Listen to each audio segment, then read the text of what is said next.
Hey guys, welcome back to a brand new video. Today I'm going to review something a little bit different, something a little bit more niche, specific, so to speak.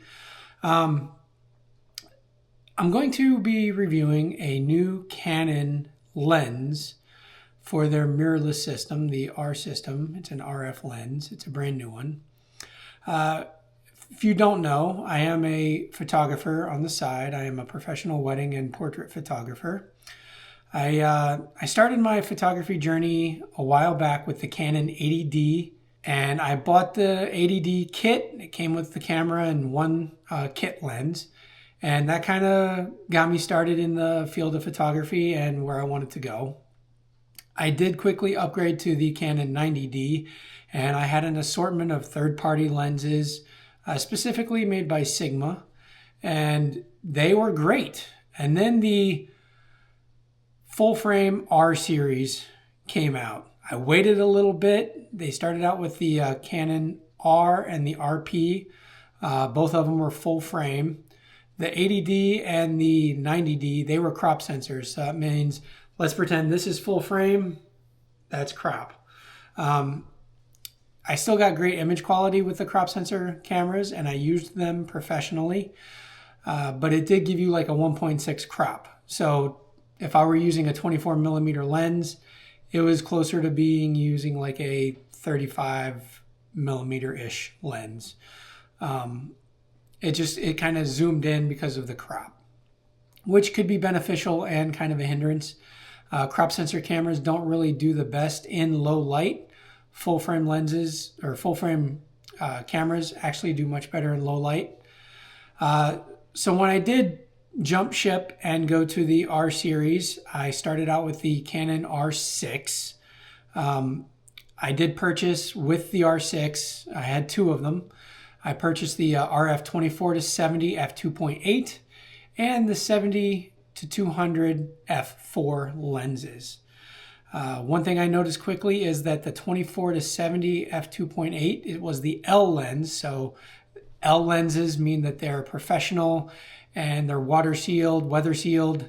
They're just higher quality. They're also a lot more expensive.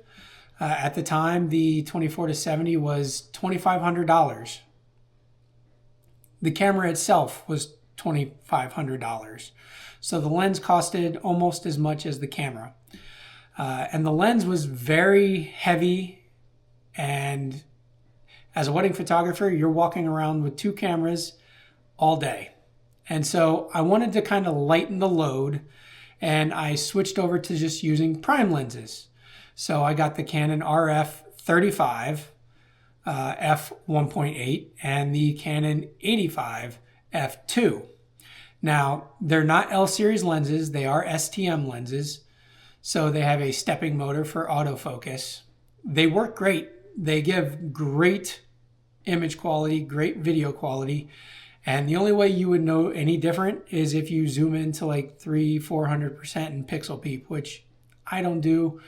None of my clients really do that. And I have actually shot for some other photographers and videographers. So I wanted something that was going to be lightweight. So I used the primes. I used those for a long time. I did keep my 70-200 f4 because that was a lighter weight lens. It wasn't the 2.8 lens. 2.8 means the aperture. So let's pretend like this is 1.8. This is f2, f2.8, f4, and then all the way until you reach like f22. So the higher the number, the smaller the focal. That was terrible. The smaller the focus will be. Now, if you like those very creamy backgrounds that are blurred out, you're using a prime lens or something that goes to f1.2, 1.4, 1.8. And I'll show you some sample images in a little while of the different apertures between f2.8, f4, 6.3, and f9. And you'll notice that the background goes from blurry to less blurry. Now, if you go all the way up to f22, depending how far your subject is from the background, the whole thing will be in focus. So I used those for a long time. I'd have the 35 on one camera and the 85 on the other camera, and that's what I would use. But recently, Canon introduced the 28-70, the RF 28-70 IS STM lens. And that's what you see right here. This lens is really nice, really lightweight, and the RF 24-70 f2.8 L series lens, that's like $2,500. You can find this on B&H for $1,099. It's literally half the size, half the weight, more than half the cost. I mean, it's just a phenomenal lens. Now you will see here that you have the focal ranges 28, 35, 50, and 70. And you see this here. So as soon as you put this on your camera and you turn your camera on, you're going to be like, oh my goodness, there's something wrong with my lens. It's not working. Well, it is working. You have to turn it to 28 millimeters before it will actually focus and not just be a complete blurred out mess.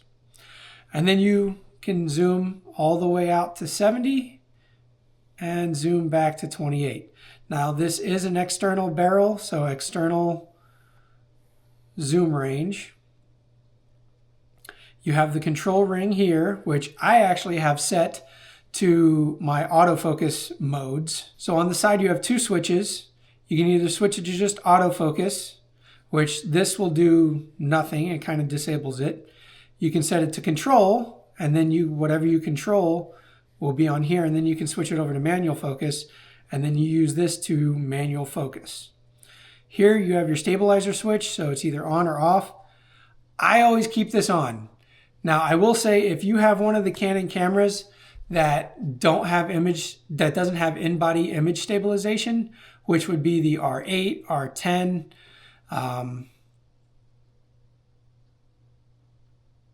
R100, those don't have IBIS, which, like I said, is the in-body image stabilization. The R5, R3, R1, R5 Mark II, R5, the R6 Mark II, and the R7, those all have in-body image stabilization. So when you pair that with a lens that has image stabilization built in, it is just so much easier to get stabilized shots, especially video shots. I don't use a gimbal anymore. Because I don't need to. I can put this on my R6 Mark II and I get really nice shots without having to use any kind of extra gimbals or anything like that. It's just an easy setup. And that's what I like. And that's what I love about this, which is also another reason why I really wanted to go from zoom lenses to prime lenses. I wanted to be able to have a little bit more control of especially my video shots. You know, if I needed to be able to quickly zoom into 70 millimeters, I can do that. If I wanted to quickly zoom out to 28 millimeters, I could easily do that, and I could adjust on the fly instead of swapping out lenses. Weddings are fast paced, and sometimes you just need to have something that can roll with that. And I am so happy that Canon came out with this lens. I cannot really say enough good things about it. Now, what you see is what you get in the box. There is no lens hood. It doesn't come with one. The L series lenses, they all come with those lens hoods. So if you want to use any kind of filters or anything like that, you need to have a 67 millimeter thread. That just goes on there like that. And if you're wondering where this sticker came from, it's from a company called FieldMade. All of my lenses, so you can see here my 85 millimeter, all of my lenses have them. And I just wanted to compare it because on a typical wedding day, these are the two main lenses that I'm using. They're very similar in size, very similar in weight, and they're just phenomenal together. So with this, I can go down to f2. I can get a lot of portraits with this, and then everything else throughout the day is with the RF 28-70 to f2.8. And this is just a wonderful, lightweight, easy to use combination for a wedding day. Now, I did add another lens, which I will be doing another review about, and that will be coming up. And here's some images and some video footage that I took of the RF 28-70 f2.8. Now, some of these images are at f2.8. Some of the images are at f2.8, f4, f6.3, and then f9, just to give you an idea of what happens to the background when you step up the aperture. So check those out.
All right, welcome back. Hopefully you liked the footage there, the video footage and the images that I shot.